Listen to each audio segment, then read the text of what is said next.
Yum Yum the podcast. We put kufr and shirk on blast. Hey. Yum Yum the podcast. Yum Yum the podcast. Yum Yum the podcast. We put kufr and shirk on blast. Hey. Yum Yum the podcast. Peep this, your grave, you may be near it. Life's short, yeah, that part, so take it serious. Think twice, that afterlife should have you curious. Each week, that week's speech should have you furious. The same, all hail King such and such. You say hell, I say hell, get off is much to be desired. Khutbah should be fire, let's rouse the believers. Situations dire. Yum Yum the podcast. Yum Yum the podcast. We put kufr and shirk on blast. Hey. Yum Yum the podcast. Yum Yum the podcast. Yum Yum the podcast. We put fitna and dhul on blast. Hey. I want to get to this one, but yeah. Assalamu alaikum, ahlan wa sahlan. Welcome to Yum Yum the podcast. Our brand new time, same old broke down office. Really? So again with us, because this discussion is pretty cerebral. So we got with us brother Amu Jawaz. He's on back demand. returning again. Based on demand. Was he on demand? I don't know if he's on demand anymore. I think I got blocked. Anyway, and reoccurring Yani. The well known. Amu Yusuf. Yes, the one and only. The Aki you love to hate. What they call you, Aki. Because they don't know how to say Aki. Yeah, I know. It's crazy. Haters gonna hate. So anyway. The Yani. What's the There's no. I think there's no sound. There's no. You sure? Yeah, look, I clicked on this. That's nice. You gotta press it. You gotta press look, it. Random. There we go. Wow. So random. We're there already. See, he just press was weak. He just jumped. Yeah, you got that weak press. Anyway, so random is that hospitals. You know, Obama. You know his black so-called black leaders are complaining that Obama didn't do anything for black people. He had no black agenda, but he did have a gay agenda. Obama clearly had a gay agenda, so they were complaining about that, for us so-called black leaders, not my leaders. So anyway, no, not my leaders. So anyway, they were complaining about that, Yeah. So anyway, and Obama being, Biden being Obama Jr., he comes in and he picks it up, like how many more rights? Are they looking for more rights? So they're pushing that. Now the hospitals, not wanting to be, because it's the council culture, right? Yeah. And everybody's offended by everything, okay? The hospitals are saying, we're going to start saying birthing parents and human milk, as not to offend the quote unquote trans people. They say, instead of saying mothers, they're going to say birthing parent. And instead of saying breast milk, they're going to say human milk. Because they ain't got none. How can all this tiptoeing around the reality? But human means like men and women, so men has milk too. Yeah. yeah. Huh? Aye. And this is, by the way, if you want to check it, we're not making this stuff up. You can go to the dailymail.co.uk. Yeah, we fact check for Zuckerberg. Yeah, then you can go verify whether it's true or not. Do your homework. So it's really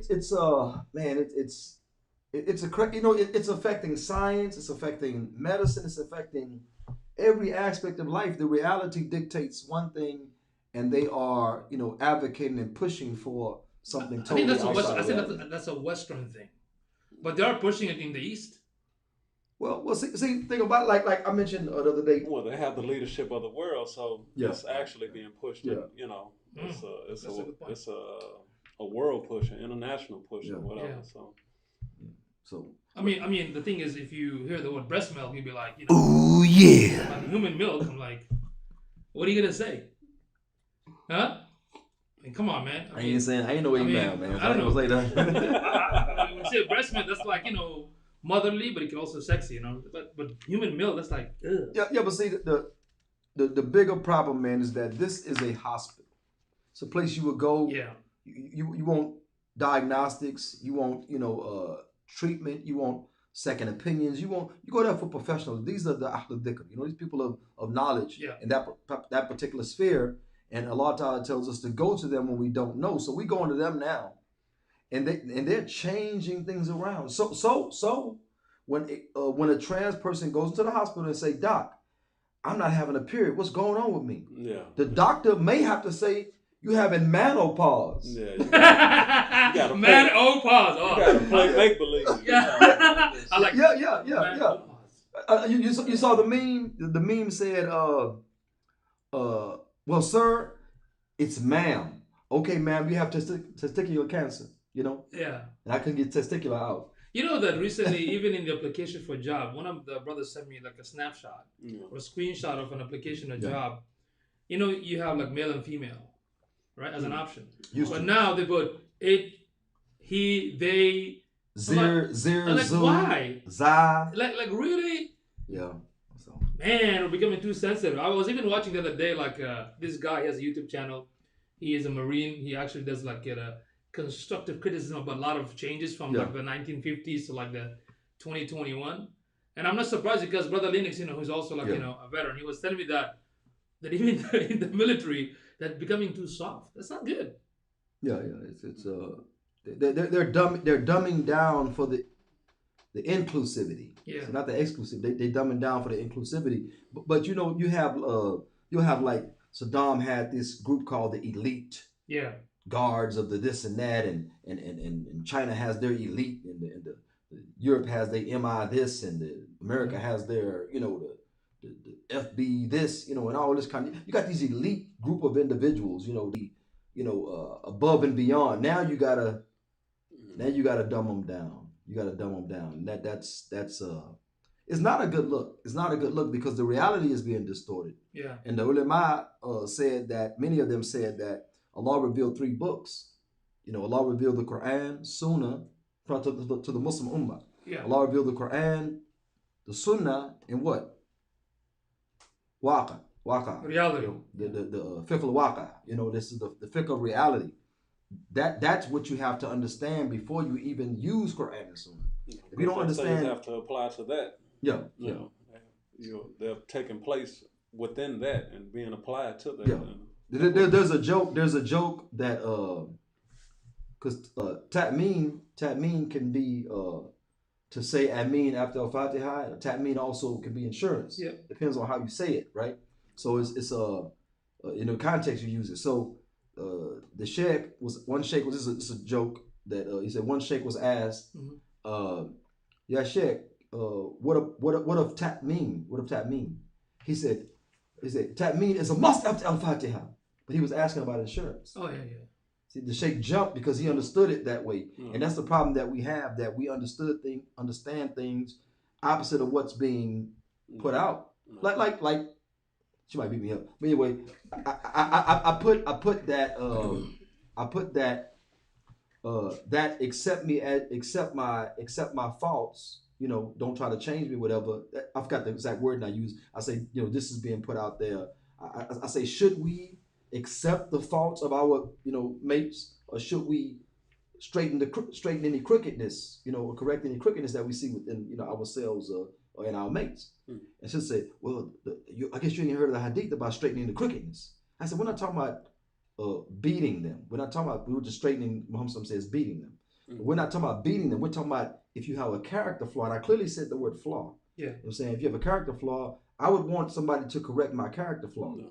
If I'm a drunk, my wife catch me, sipping hooch, you know what I'm saying, in the back porch or whatever, I don't want her to say, oh, well, that's a flaw, so let me go, cheat on him because that's my flaw. Like, what kind of relationship is that? So each person should be trying to, strive to be better. Strive to be better, strive to be better. So that's what I was talking about. It got turned into a whole other thing. The woman is from a rib.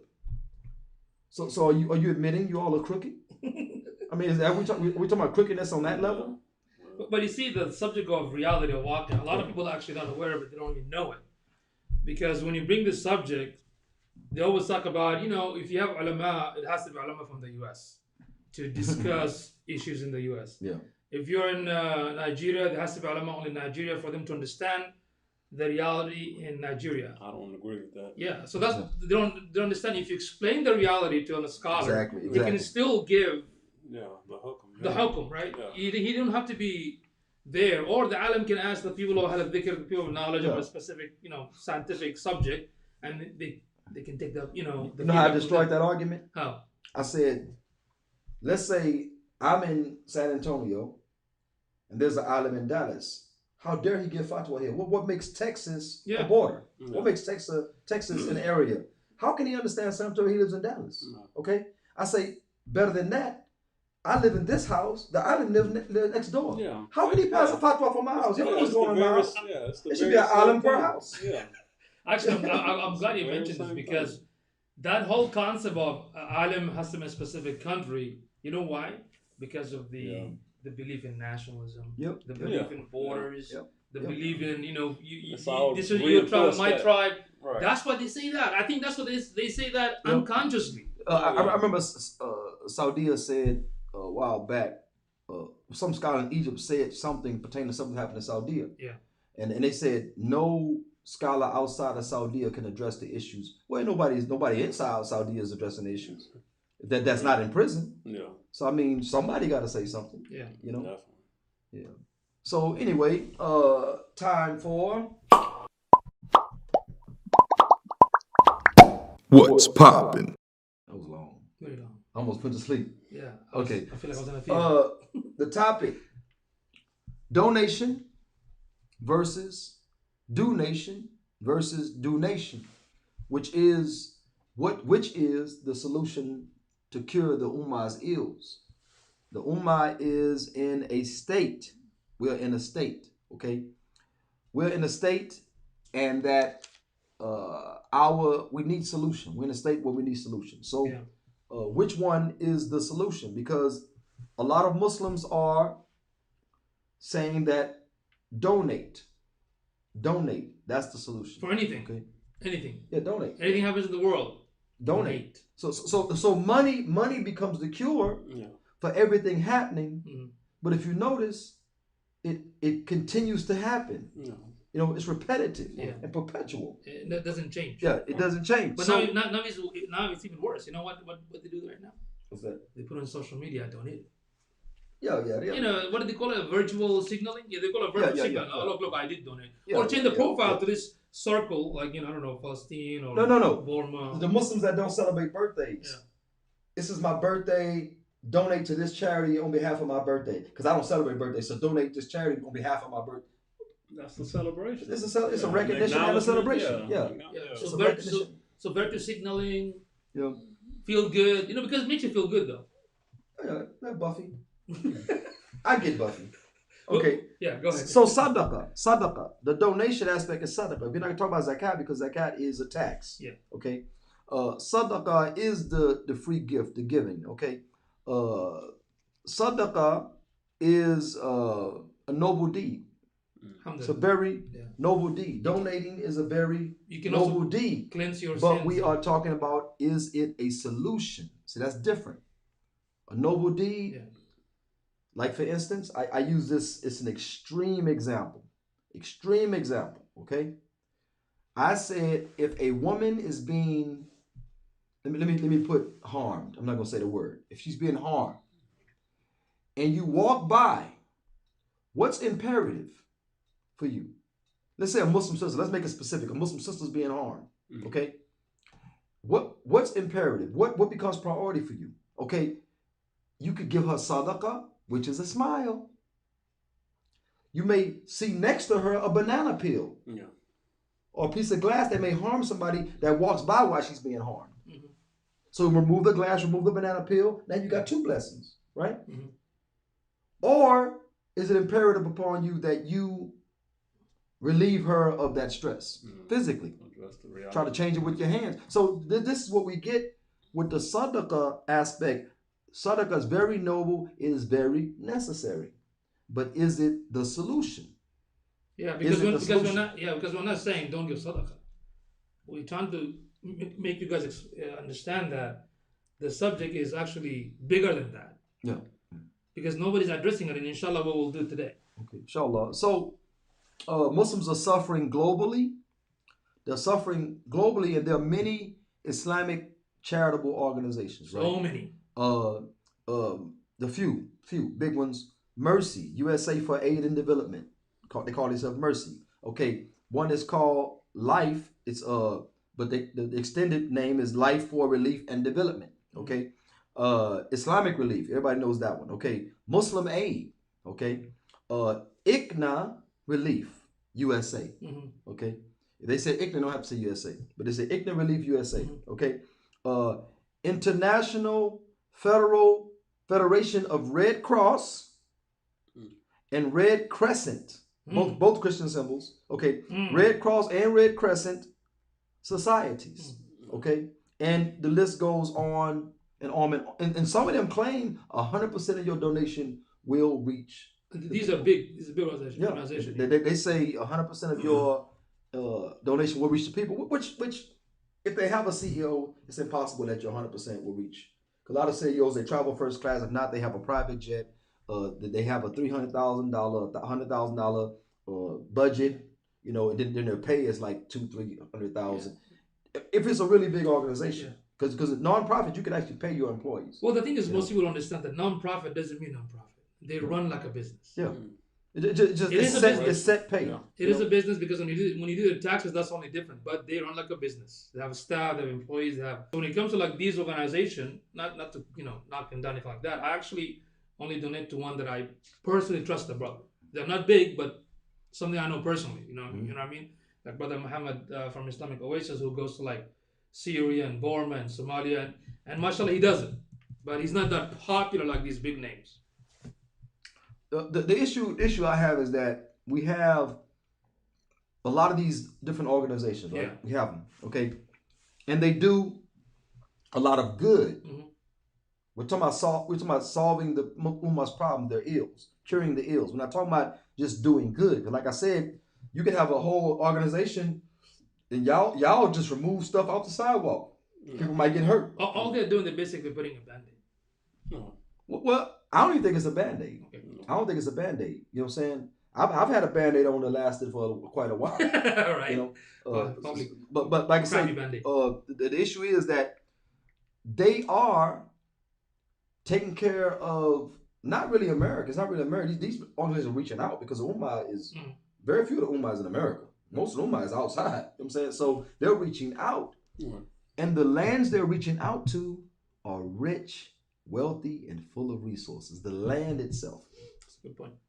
You are sending money from here way over there, and they're walking on oil and gold.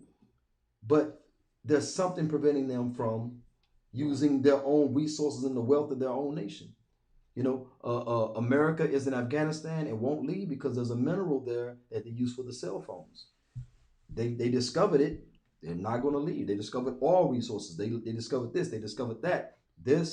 So nobody in Afghanistan should be starving. Nobody in that surrounding area should be starving. You know, because it is so much money being made. It's so much money being made there that America was allies with Taliban, right?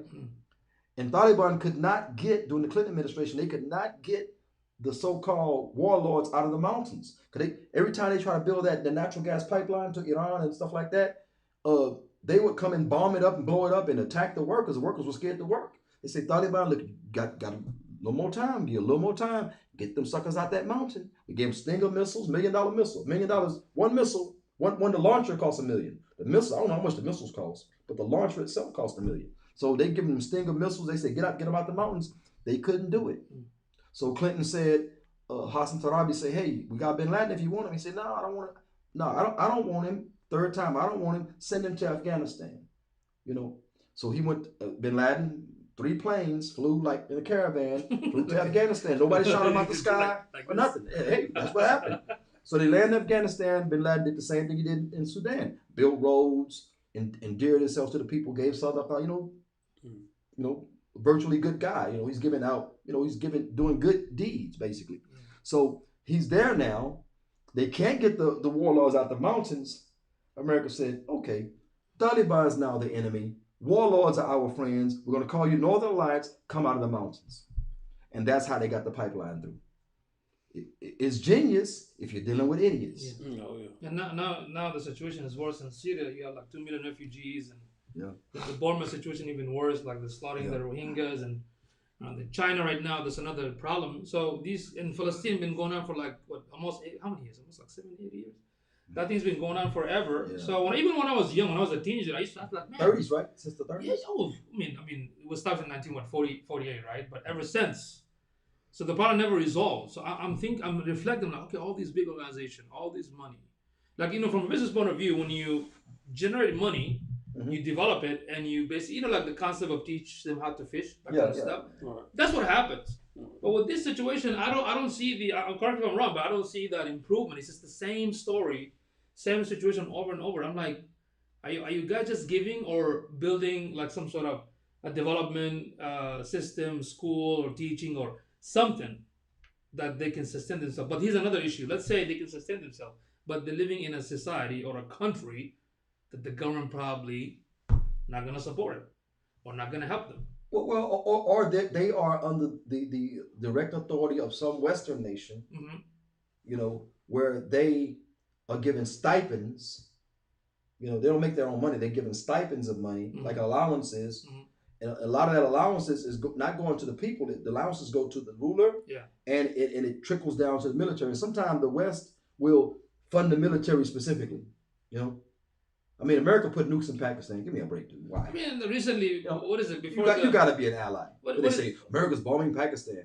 What is that? Before the stimulus check, before the $600 thing, didn't they say millions of dollars to other nations, to Egypt, to Sudan, different places for different agendas? I'm like, I mean, come on, people, wake up. So the leader lives high on the horse. The people live in squalor. The military is well funded, and I mean, it's just enough to maintain the Muslims. They're not, elite. They just enough to maintain and keep the Muslims scared, so on and so forth. So that's what we're dealing with. It's like this. I was raised poor. My mother sold clothes for a living. She was an entrepreneur, sold clothes and took care of the neighborhood, and sold, ices and what they call water ice, and which is crazy. Water ice. They call ice it water ice. Water ice. But give me a break. So anyway, ice baby. So anyway, what happened was my mom, again, we're poor, and she's taking care of us as a single mother, right? Mm-hmm. And imagine, and she gave a lot of charity. She took care of runaways and fed the neighborhood, and anybody needed food, she'd give away. She'd make clothes for you if you needed clothes. So I remember all of that. Imagine my mom gathering plates of food to take to the better neighborhood. We got a neighborhood that Tiger Woods, or Tiger Woods that go visit, called Lock and Terra and the Rim. It's in that area. You got Stoner. We got other rich areas, but that area, let's say the Rim area, right? Mm-hmm. Let's say my mom is gathering plates, making plates of food after we eat, and driving way over to the Rim to deliver it to this big mansion. Because Tim Duncan has a whole mountain. He has a whole hill to himself. Applying for welfare. Yeah, exactly. So, Don't make no sense. Imagine my mom. Hey, get in the car. We finna go give somebody some food. Imagine she go to this big house, this palatial estate, and we driving in the car up the windy road, and she walks up and say, "Here you go." They say, "Thank you." Whatever. So and they take the plate. Tell them to stop making. No. I'm telling you, they take the plate and they go in and they eat. Yeah. Mom be like, "Mom, why are you feeding them? We're living in the hood. We're living in the projects. Why are you taking food to people that live in palatial estates?" And this is a similitude of what happens when we are. I'm not saying don't send money. Don't say I said that. I'm saying when we are sending money to places that have more resources than we have, but they can't use it. They can't utilize it. They can't use it or utilize it. So the wealth is there. A brother, I ain't gonna say his name, but a brother from Uganda smuggled gold, pure gold, from Uganda to America on the plane. This is before the way back. Yeah, way before they X-rayed your your doubled and bubbled and all that stuff. I'm saying way before all that. Whoa! How do you smuggle it? How do you smuggle the gold? I don't want to talk about it. You just said it, man. He put it I'm in. having a nightmare now. I'm No. having a nightmare. He smuggled gold, pure gold. How? He smuggled it here, and I don't want to talk about how he did it. He said it, man. But check it out though. Guess where he found the gold? Right there on the ground. He found it right there on the ground. That's where he found it.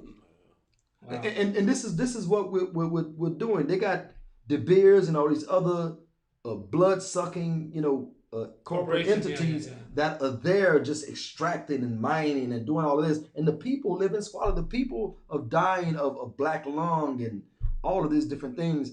And they can't use the resources that Allah naturally gave them. And as I mentioned before, there was a politician that said, because they hate Allah subhanahu wa ta'ala. They hate their own God, So they said that he said Allah made a mistake, or God made a mistake by giving the Muslims too many resources. Because it's just so happened wherever we are, there's a lot of resources.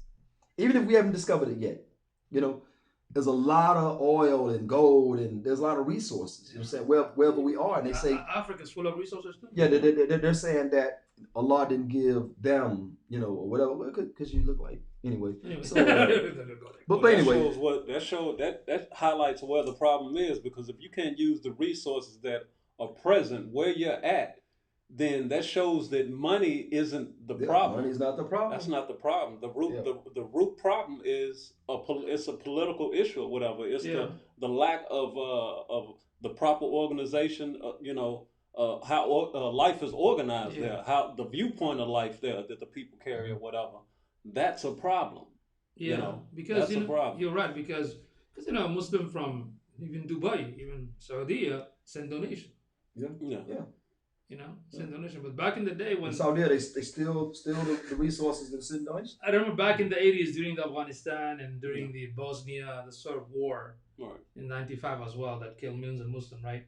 Back then, the 80s and the beginning of the 90s, a lot of folks used to actually go and fight these enemies, like physically, right? Yeah. But later on, they stopped that, and now they're just focusing just on donations. So you know why they were doing that, right? Yeah. They were ordered to. Of course, yeah. The West ordered them to. They were trying to deal final blows to Russia. Yeah. They were trying to secure their interests against Europe. America, whatever. Europe was trying to secure their interests against American interests. So they would start these things. Iran, Iraq, and everything else. They always pit us against each other because it seemed like we have no God. We have no God. If we had a God and we start worshiping them, oh man, it'd be a whole different day. But back to the scenario I made up. Yeah. When my mom is going up this winding hill to this palatial estate, leaving the projects to give food at the front door. Something's going on inside that house. You can see the wealth. Something's going on inside that house. Perhaps the daughter and the son or the in-laws or whatever is not feeding the old lady. And my mom has to bring her food because they're treating her very bad. So something's not right. You can tell. Why is my mom taking food to, she did. I'm just a scenario. Why would she do that unless something's wrong inside of there? So if you look at the Muslim nations who have tons of oil, tons of this, tons of that, and we can't even utilize it to our own. Only certain nations are allowed to, and quiet is kept. If you listen to some of the politicians that break rank, Saudi is actually on a salary.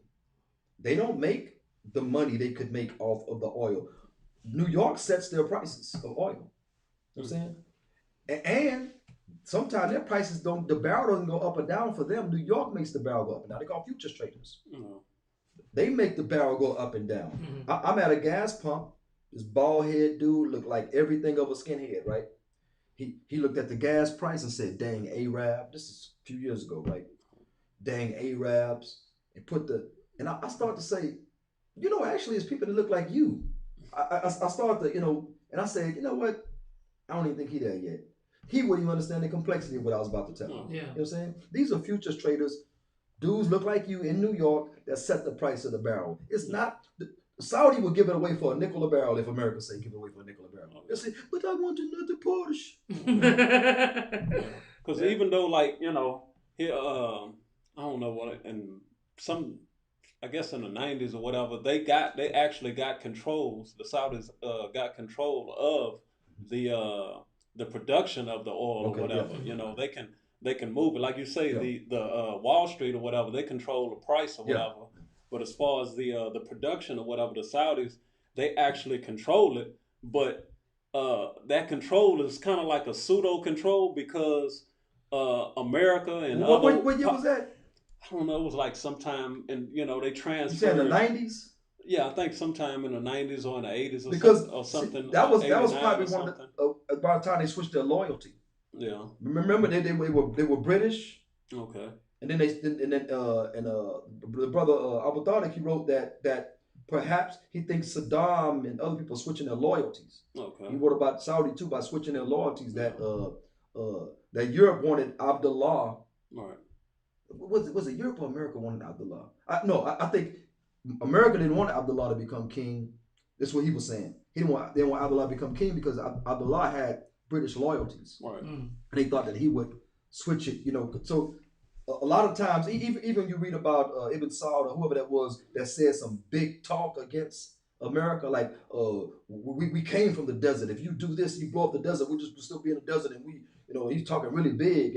I said Britain told him to do that. No. They told him if you do that, we gonna help you fight, and they wasn't going. But was it one of the years that Saudi, I think at the time of King Faisal, that he did stop the oil?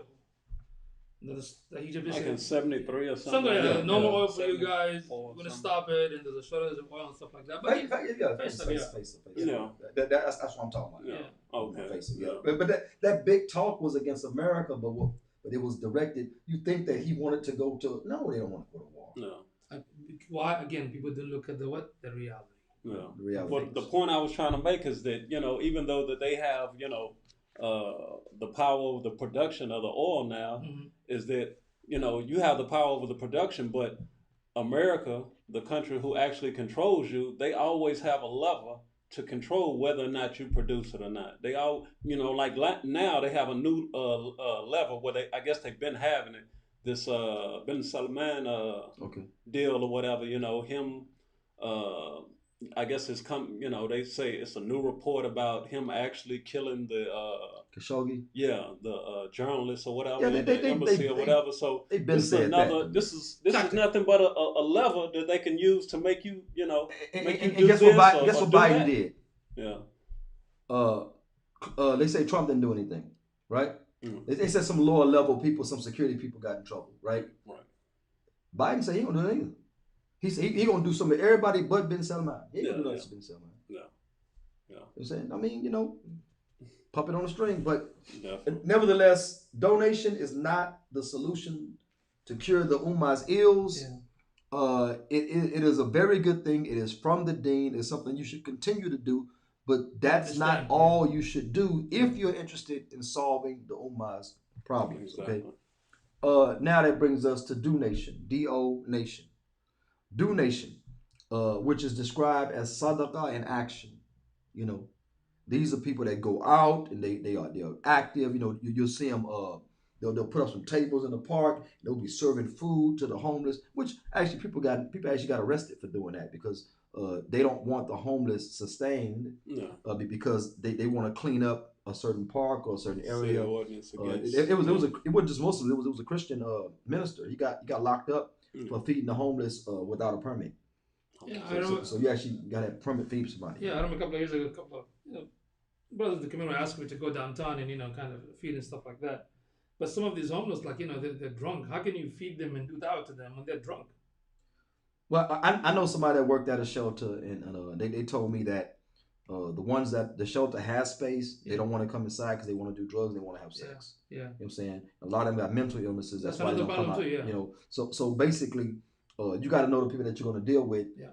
And if you're going to give dawah, it's better for you to pass out contact information more so than just sit there trying to hold a conversation with these people. You don't know what state that they're in. Yeah, because the dawah is supposed to be addressing the intellect. Yeah. If it's not there, if it's not present, it's covered up with alcohol or whatever. I mean, you're spinning your wheels. So the sadaqah in action, the soup kitchens, the clothing drives, tent and sleeping bags. Like we've been collecting sleeping bags and at the masjid for with Yemen, right? Yemen and Syria. Yeah. So like the other masajid are collecting sleeping bags. So almost every Jummah, there's an announcement, sleeping bag. So Sleeping bags. No. This was a Umar that had. Have you seen the way they build homes Yeah, have you seen in the our lands? Steve Harvey's the show going to Dubai? You know, like the big. Yeah, but not just the homes are built for war. Yeah. Okay. You know they have the steel door here is basically hollow with foam inside Yeah. and thin steel on the outside, sheet metal, right? Mm-hmm. They have steel doors. That door is solid steel, iron doors. I'm saying so. The houses are built for war. You know, I'm looking at the construction because I'm in construction. I'm looking at construction. They use the wood to hold it up to the cement dry. Yeah. That wood, they ain't using no wood, man. Yeah. And when I went to Home Depot and they said that it was a sheet of OSB 7/16 inch, generally half inch plywood, a particle board. It used to be $5.90 something, went up to $7 something. I went there, it was like $15. And I said, what's going on here?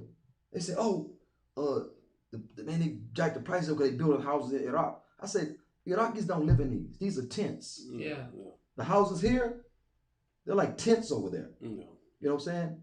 And when you see people that have money, you know, celebrities or sports or wealthy people, they don't build houses like that. No. The houses made out of rock. Yeah, And, the you know, wood frame wouldn't. It's an abrasive environment. Yeah. You know that out sand and all that. And I'm like, why damn y'all house building down. houses like that over there? They don't live in Charge trash like that. Charger. Ooh man, let me grab this. You started it. Yeah, I'm like, what the? Yeah, you talk too long. So anyway, the Do Nation is people putting their sadaqah in action, and this also deals with civil rights organizations. You know, so-called Muslim civil rights organizations like CARE and things like that. You know, they is that right? There you go. Yeah. So CARE and things like that. These are action. This, you know, is considered action. You know, helping Muslims with civil law cases. It's an action based on reaction. Yeah, we know that. We know that. You sit around, you wait. Oh, they did what? I mean, you know. Was it like that? Yeah, that's the new phone. That's the new phone, right? Futuristic. So the voting drives. Muslims are very active in trying to get all the Muslims to do kufr together. You know, Voting drive. What is it, like a drive-by with voting? something like that. You know, Just throw your vote out the window. yeah, Drive-by. throw those vote Yeah. buttons. Yeah. Yeah, so Oh, that's nice. I might come with that idea, like a gun that throws like a voting. You know. oh yeah, make shit hurt. Oh, nice. Say- I'm gonna start selling that. Yeah, a lot of business ideas, man. So you got the voting drives, you got the filibustering and the Muslims organizing, you know, and all this type of stuff. You say, man, look, these Muslims are so active, and you got the social justice warriors, SJWs, you know, Yeah. and you know, they killed this dude. Let's march. And let's get some sisters that actually cover to march too, Yeah. so they can see a representation, because they know the sisters with the hijab is a representation of deen. Yeah. And they said, let's put on some kufis and let's march and let's show that we are there. Like the gerbil. Yeah. So again, a gerbil goes into the wheel and runs. You say, man, that gerbil show is active. Yeah, very active. And then And it's cute leave too. and go eat and come back, But by this, and you'll notice it doesn't go anywhere. it's cute too. It's fun. It's fun. Fluffy. Beautiful, fluffy. Buffy, no. Buffy nibble, fluffy. Yeah. So the issue is that that's a lot of action. At the end of it, what's produced? What's produced at the end? Oh, this one sister, man, she was in so much deep trouble, and CARE got her out. Alhamdulillah. Alhamdulillah. You know, this police beat up this black kid, and 1,000 people from the local masajid marched with the BLM, you know, and with rainbow flags, and we all did it together. We hugged and kissed and made love. Anyway, so how did you know that they made love, man? No, Did you go there? Okay, Did look. you go there? No, they love. Did he go there? They love justice, so they made. Oh, look, He said they made love. They say they made justice, so they made love. Oh, okay, man. I don't It's know, a man. figure of speech. I gotta investigate. Okay, so what happened was, so now they march and protest and held traffic up, and the Muslims were there with khimar and with kufis and everything. He didn't pay for you. Slave master gonna beat you into a full submission. Okay, he's gonna punish you so everybody else can see that punishment. But less likely to kill you because you're a commodity. Okay, you're a commodity now. But the black slave master, or they say, a few slaves actually, few black people actually owned slaves during the time of slavery. That dude right there will beat you to the edge of your life, if not kill you. And Ice Cube said it best. He said they'll slam you down to the. He said, don't let it be a black and a white cop, because they'll slam you down to the street top. Black police showing out for the white cop. You know what I'm saying this is exactly what they did. Black police showing out for the white cop. Look at me, massa. Doodly doo. Foot shuffling, monkey shining. Step and fetch. That's exactly words what I gotta put in my dictionary now. And how many black cops? Think about it. Not to be off subject, but how many black cops actually turned? They thought they were doing something good. It's from Chicago to New York to. I'm telling you, they that actually one dude said in L.A. That sheriff dude, whatever. What was his name? The one that they he like turned in. He like made a report about his partner or whatever, beat up some guy or whatever, and he ended up getting fired, losing. He was like, the black one, the one with Renegade. I've done everything right. The book, Everything right. It didn't work, so he just went. I'm gonna make you and your family suffer. Yeah. He killed the daughter and somebody else, and that's even more insane. I mean, that's look, messed bro. up, man. I seen a cat fight a pit bull. You think they met in the middle of the street? No. The cat was in a corner. Don't corner people. They're not going to be rational. Oh, yeah. You got to make it make sense for them. Yeah. Because it didn't make sense for them. I mean, what else is left? That's how dude seen it. He's like, well, what else is left? Like, I do the right thing, and this is what I get. And a lot of them are military. Oh, yeah. Assassinations, this and that. Ex-Secret Service, ex-this, ex-that, ex-military, all of them. Tim McVeigh, all the rest of them. Always ex-military, man. So, anyway, these Sadaqah and Action people, the Do Nation people, a lot of Dawah organizations, they are going out and their focus is more on giving more shahadas. The focus is more on quantity and not necessarily quality. And you can tell by the dawah they give. Oh, yeah. You can tell by the dawah they give. Their dawah will make you no longer worship on Sunday in the church. You'll start going to the masjid on Friday. That's their dawah. Their dawah will make you stop dressing like you was born here and start dressing like you from somewhere else. So basically, it's just like switching from Baptist to Methodist. No. Well, not quite. You know what I mean? Like, no. It is a switch of religion. But before it's Islam as a thought, the people that gave you the dawah don't have the thought. That's what I'm saying. They still carry the same thoughts as far as society, and they're gonna be in the same lines, doing the same activities. There's an Arabic saying. Carry all that. And I love this saying because I use it for everything, even in business. Right? It's called "faqad al-shay la ya'ti." That means, if I translate this, a person that does not possess something cannot give that something. Right? So they don't have that understanding. Again, like, we don't look at Islam when we say Islam is a complete way of life, but we still don't understand it because we don't understand politics, system, economy. We don't understand that. So we reduce the deen into what you're saying, like just the shahada, like evangelism, I guess. Just give shahada. Yeah, exactly. That's about it. But that's not even at during the Islamic system and societies, that part of dawah was there because the state was already established, and there's a small group that also kind of doing that. But now it flipped. It became like the majority focus only on that. And you know what? That's why the people that understand the system of Islam, they know that, right? So that's why they allow it. Oh yeah, you can do that. Yeah, just individual stuff. The shahada card, you can keep doing that because it does not make the society that you're in change. Just the individual thing. So there are countless dawah organizations that call themselves dawah organizations, and a lot of dawah efforts. But I can't count. There's not enough to fill this one hand of the ones that are actually calling for a solution. Those that are calling for beyond beyond just mere shahada. Mm-hmm. Like I mentioned with Siraj Wahaj, he gave he's not the only one to do this, but he gave a talk. It was 300 people, 300 kuffar maybe there, right? Mhm. He said, "Who believes what I just said?" They raised their hand. He said, who can't refute what I just said or whatever?" They raised their hand. He said, keep your hand raised." He said, "Repeat after me." He said, "You just became Muslim." Yeah, that's a Shahada ambush. Right? Yeah.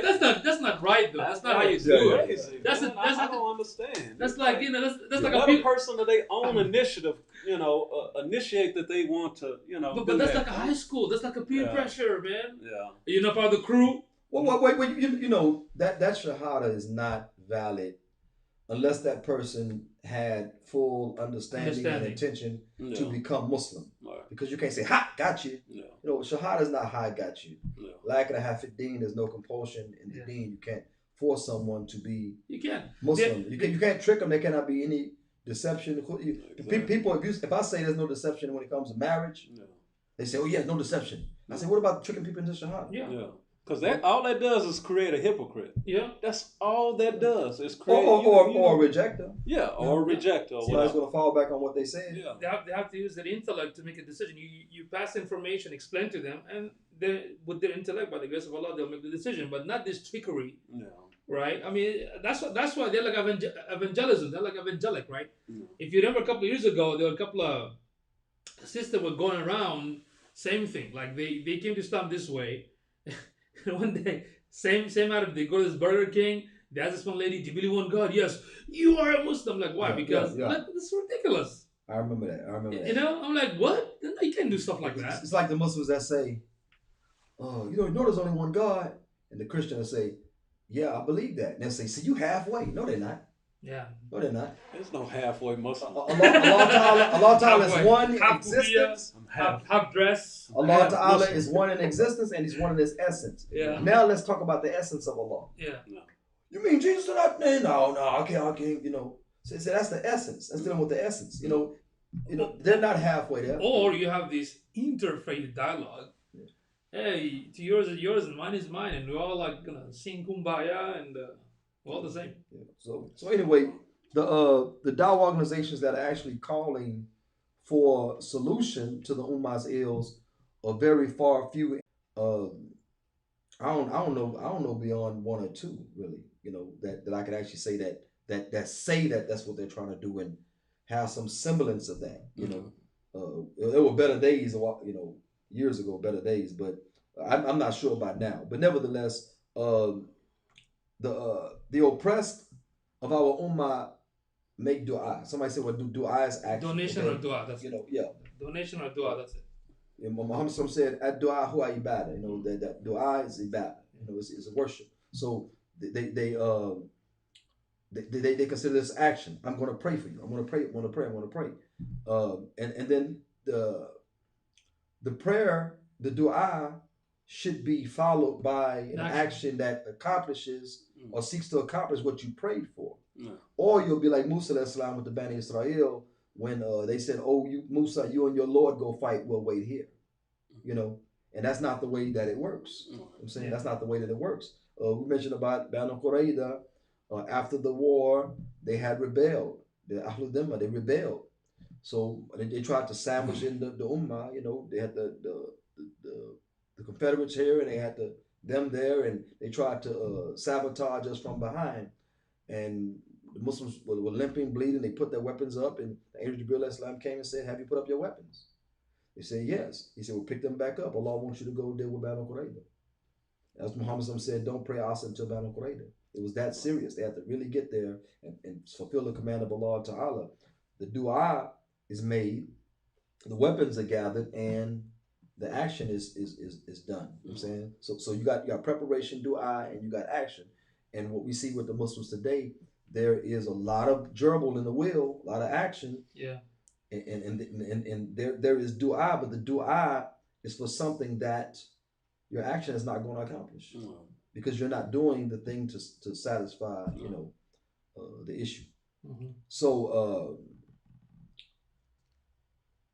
the Ummah makes dua for themselves. We make dua we may dua for them as well. Yeah. And Muhammad Sallallahu said, if you do not enjoin right and forbid wrong, that you will make dua to Allah and Allah Ta'ala won't accept it. Say best of you, the ones with the will most allow, piety of you will make the dua. And beyond that, we'll be humiliated, and we'll cry and make dua to Allah, and Allah won't answer us. Do you see that today? Isn't that today? Isn't that definitely. Vivid? It's been happening for like decades. Yeah, we've been humiliated for a while as an ummah.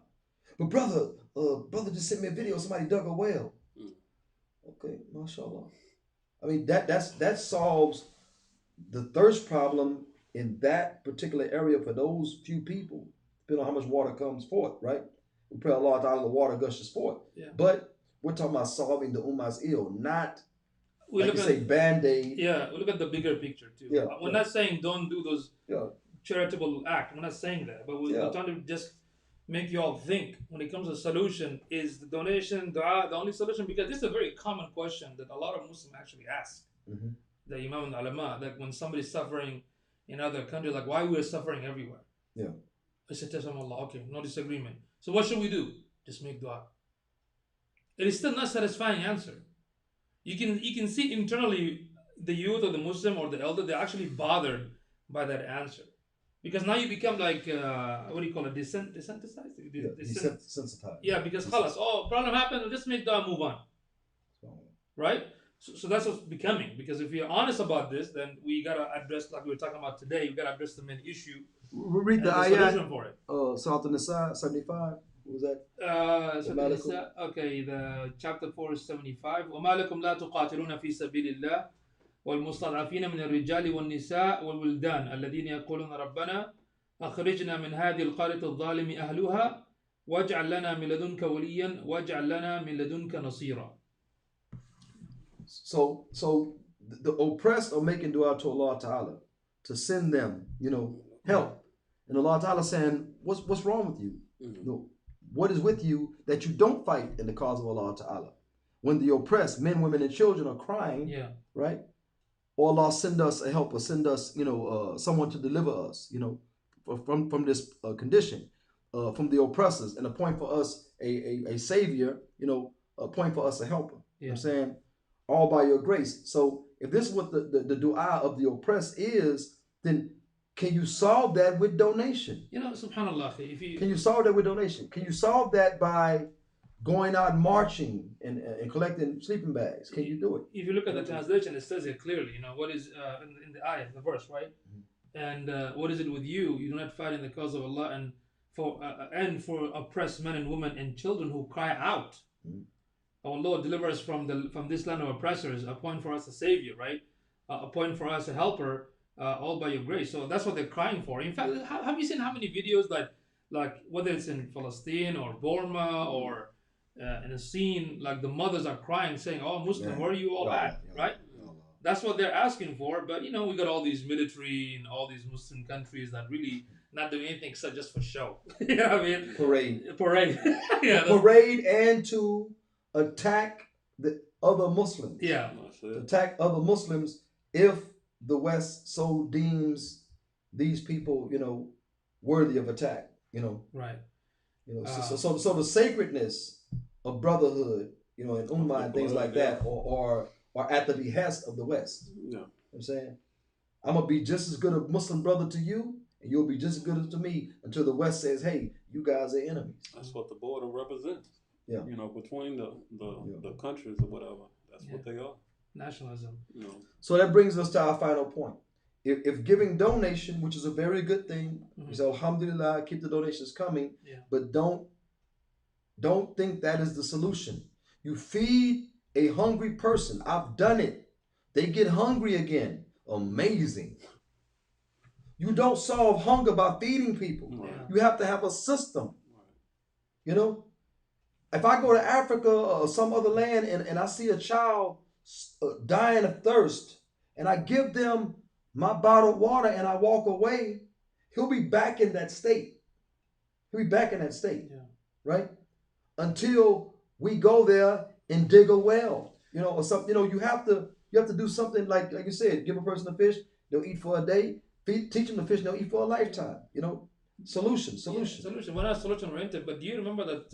And it's an example of like it's not real. Just an example of like babies were falling from this waterfall, right? Well, the example of the babies floating down the river, yeah. So the babies are floating down a river, and two men see these babies floating down the river. One starts to take off his shoes and his socks, put his cell phone down, or whatever. The other man starts walking upstream. He said, "Man, where are you going?" Because first it was one baby, two babies, three babies, four babies. Now it's several babies coming down the stream. The man started walking up the stream, and his friend asked about to jump in the water. He said, "Man, where are you going? Help me save these babies." He said, "I'm gonna go upstream and find out who put the babies in the water." Because jumping in that water, how many babies you gonna save? Yeah, right. And that's but if you stop, you don't know how many gonna get in the river. So if you stop it at the source, that's called solution. Muslims are not about that.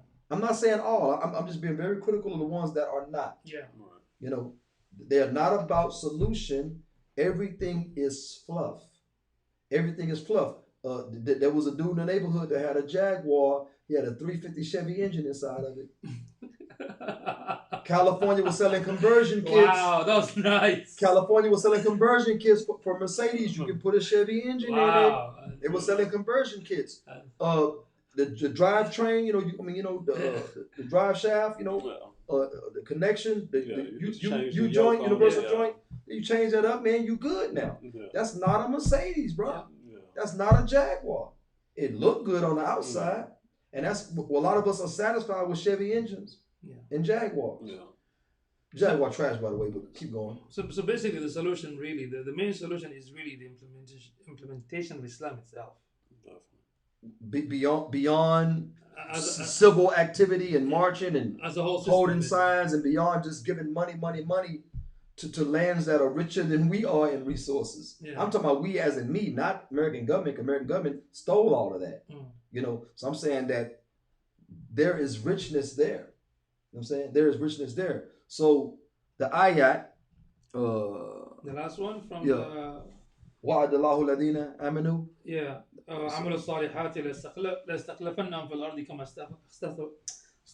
كما استخلف الذين من قبلهم وليمكنن لهم دينهم الذي ارتضى لهم وليبدلنهم من بعد خوفهم أمنا يعبدونني لا يشركون بي شيئا ومن كفر بعد ذلك فأولئك هم الفاسقون.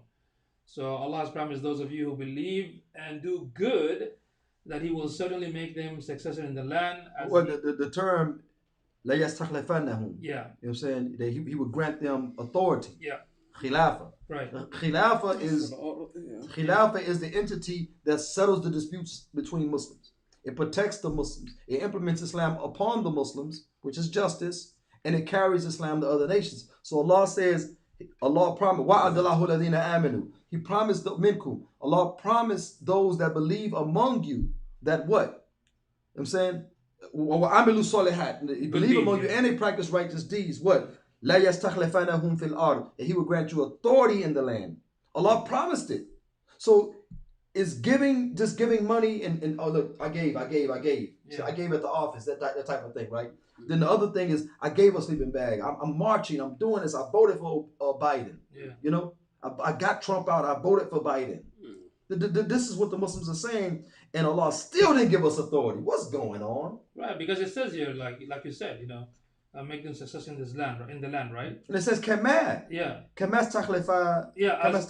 Min qabli. Yeah, as He did with those that came before. Yeah. And He will surely establish for them their faith, which He has chosen for them, and will indeed change their fear into security. The khawf to amna. To aman. Yeah. The khawf to aman. Yeah. The khawf, the state of fear, to what? Security. Yeah. Provided that they worship me, Allah subhanahu wa ta'ala, associating nothing with me. But whoever disbelieves after this promise, it is they who will be the rebellious. And I guess that's how we see nowadays, right? I mean, if you look at the reality again, it's Ya'buduni. I'm saying worship me. La yushriku nabi. I'm saying do not associate partners with me. If you're worshiping Allah Ta'ala alone, you're not associating partners with Allah Ta'ala alone, how are we getting our butts handed to us all across the globe? Fikuli McCann, in Yeah. every single place we having our butts handed to us. Every single place except a few nations that live fat on the hog, literally. You know what I'm saying? Except a few nations that live fat on the hog. You know what I'm saying? And that's for representation. But one of the وَمَنْ كَفَرَ بَعْدَ ذَلِكَ, right? Yeah. And whoever disbelieves after this, wow. You hear that? You see what just happened? Wrong. The Pastor means also wrongdoer. So Allah says He's gonna establish us in authority as He did. Man ala hajja nabua. You know what I'm saying? Min ala hajja nabua. On the level of prophethood. You know what I'm saying? Ala min hajja nabua. On the level of that strength, as Muhammad promised, that it will come back on. I mean, it's there. It's right here. Man kafara ladina. No. ومن كفر بعد ذلك فأولئك هم الفاسقون. And whoever disbelieves after this, they're fasik. You're fasik after this. You know what I'm saying? Yeah. It means that if you don't think Allah will give us the authority if we worship Him and Him alone and do not associate partners with Him. If you don't believe He will establish us again in authority, like the brother from Jordan told me. He said, brother, you get up there, you give the khutbah. He said, it sounds like fantasy. Oh, wow. I said, you never heard this ayat? Never heard this ayat. It sounds like fantasy. I said, did Muhammad living under some type of fantasy? Oh, this is a new day, new time. I say, same Quran. You know, the Western political intellectuals, right? They actually know this. Oh yeah, of course. They don't know enough. I'm gonna get them to give the khutbah one. Yeah, they actually know this. They believe this, so maybe that's the why. Muslims will believe it then. Yeah, that's why. Why do you think they use the media, the movies, the news To destroy. They won't attack any other religion except this one. Because the one who run the countries in the West in general, they know how the system works. They know it, so they gotta keep it, you know, like the bad guys. So nobody's gonna go do their own homework to figure out. Because yes, alhamdulillah, even in the West, we have a lot of people, accepting it. But even then, they try to make it just on an individual level. Every time you bring that subject or system, oh, you're like those crazy guys. And But they established these entities. Yeah. They failed. They oppressed the Muslims. Yeah. They abuse and kill the Muslims. Yeah. And they say, see, this is what Khilafah does. No, Khilafah, the example is from the time of the Rasul Muhammad and the way the Salaf practiced it and lived it. You know what I'm saying? Yeah. That is what we look for example and guidance. That's what we look for, okay? Look for Muhammad for the guidance. We look for the Salaf, Salihin, look for them for examples. I mean, the last one was like in Turkey, like 1924. It wasn't too long ago. Yeah, it wasn't too long ago. I mean, it's very recent. It wasn't too long ago. But nevertheless, there are several ayah that talk about that if we believe and practice righteous deeds, what Allah Ta'ala would do for us, and we are not quite there in Iman, I would say we are not. May Allah Ta'ala grant us and strengthen our Iman where we understand His deen, inshallah, begin to fear Him alone and practice it. The do nation has shurut. It has conditions. It had conditions. It has prerequisites, right? And none of the aforementioned donation does not lead to do nation.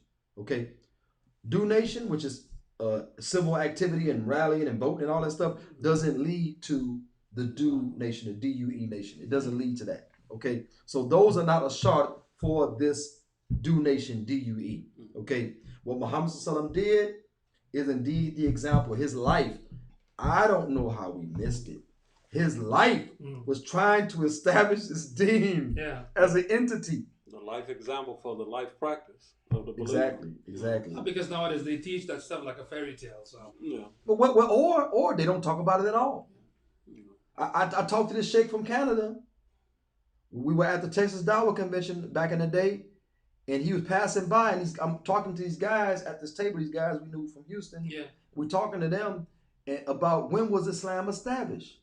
He said Islam was established when Allah said Iqra. I said, how could Islam be established when Allah Ta'ala said Iqra? You know. So he's like, so we were talking. I said, no, bro. Islam was established when Muhammad set foot in the Medina. Yeah. I say, the historians wrote that. You know what I'm saying? Yeah. You know, when Muhammad stepped foot in the, Ibn Ishaq, Ibn Hisham, you can read it. Ibn Kathir, Muhammad set foot in Medina. That's when Islam was established. The Adhan was made public. There was this, there was that. There was an army. That's when Islam was established. It wasn't established when he said Iqra. How can Islam be established? You're getting boycotted. Yeah. And you're eating grass, and your poop is coming out looking like sheep poop. You know what I'm saying? for 2 years plus. So again, we debating that, and this Canadian sheikh was one of the speakers. He passed by. He said, "Sheikh, answer a question for us."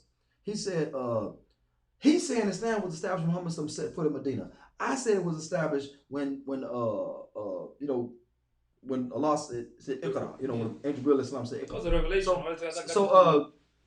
The Sheikh said, it was established when he said Iqra. I said, but Sheikh, I said, according to Ibn Majah and Qurtubi and so on and so forth, and I gave him all the evidence and things like that. That I said, they said when Muhammad said foot in the Medina, that's when Islam was actually established, like that. And I gave him more evidences than I'll talk about now. He said, you're right. He said, where did you learn this? Sheikh said, where did you learn this? I said, from you, Sheikh. He said, no, you didn't learn that from me. And I was trying to be respectful. I said, from you, Sheikh. You know what I'm saying? So this is the issue that we're dealing with. Many shuyukh don't, you think, listen, I'm going to be straight. You think Medina University is going to teach those graduating students how to dismantle the government and establish Islam on top of it, on top of the kingship? You think they're going to do that? Well, Democratic kingship. Even if they do, it's going to be like a fairy tale. In the past. No, they talk about it. Yeah, that's what I'm saying. The books of Sirah are there. But I'm talking about teaching them the systematic way. They're not going to talk about that. So that's not what Muhammad ﷺ did. The Christians say, what would Jesus do? We say, what did Muhammad ﷺ do? That's what we say. We don't say what would Jesus, and we don't say if Muhammad came back such and such. Some Muslims do. We don't say, yeah, some Muslims do. I know. I have a problem with that because I'm like, if Muhammad came, then you deny the message. Yeah. You deny the message because Muhammad ﷺ didn't come to even see the deen prosper like it did after he passed away. Yeah. And Ibn Abbas was asked, what does Allah Ta'ala mean when he say إِذَا جَاءَ نَصْرُ اللَّهِ وَالْفَتْحُ وَرَأَيْتَ النَّاسَ يَدْخُلُونَ فِي دِينِ اللَّهِ أَفْوَاجًا? What does Allah Ta'ala mean? He said Allah is marking the upcoming death of the Rasul Muhammad ﷺ.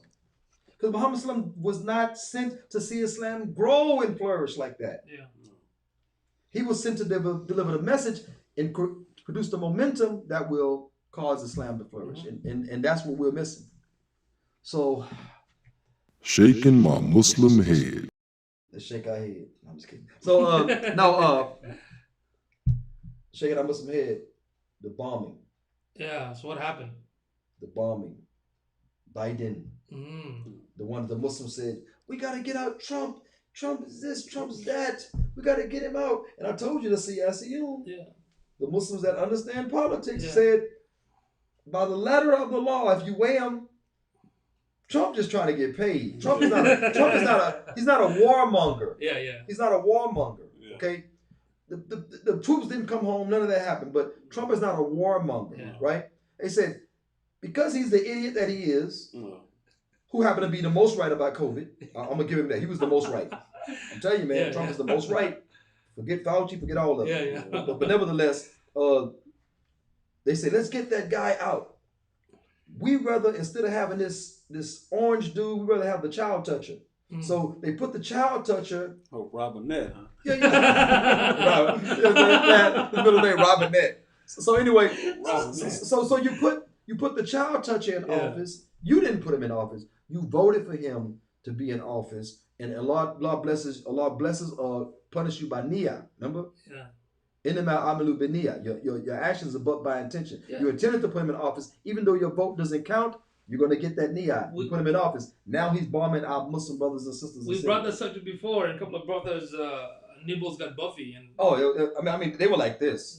Brothers had to get a reduction. He said, but Biden is a fragile. Yeah, right, fragile. Yeah. No, we mentioned about the touching. Oh, yeah. I put a... He said, but Biden is a fragile. Yeah, right, fragile. Yeah. No, we mentioned about the touching. Oh, yeah. I put a video of Biden making kids go like this and putting his hands, in bad places and grabbing them by their arm, making them stand parent, like move his hand on the video and stuff like that. So I put that up and they said, Biden is a feeble old man. He's a feeble old man that rides bikes, jogs, and is happen to be the president. Come on, give me a break, dude. I mean, Muslims making all kind of excuses. Voted for him. Yeah, but I don't get an excuse. Yeah. Biden gets an excuse. Feeble old man, they get rolled into nursing homes or whatever. This dude is in the White House. Exactly. Come on. Now we know he's senile.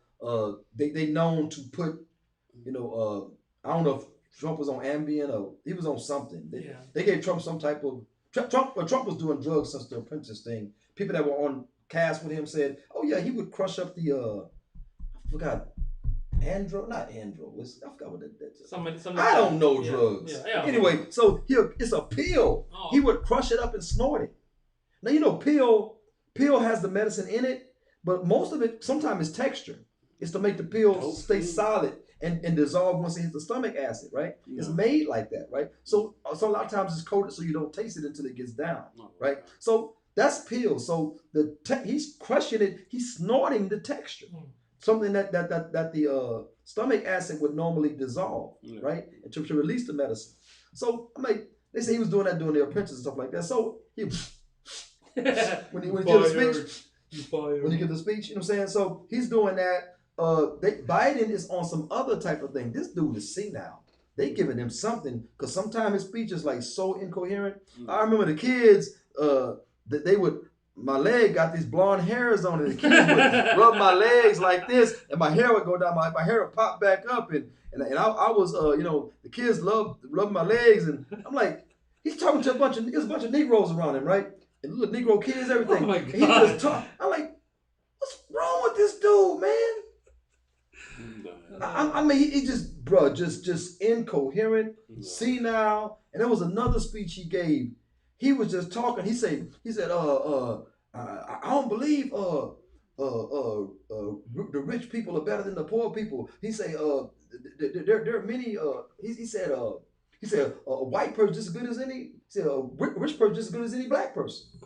So he black equated with poor. He said rich person just as good as any black person just any good any rich person. You know. So I mean, it's like all kind of gab. They call them gabs. Yeah. He has a long list. If you go to YouTube, you can see a whole list of his gabs. Then other times he sounds very coherent. Drugs, baby. It's drugs. Kennedy was a meth head. You know, he was a womanizer, meth head. The mafia was the one that they manipulated Chicago to get him the so-called votes he needed the electoral votes to get into office. All this type of stuff. They the ones eventually, with the help of the ex-CIA dude and all that.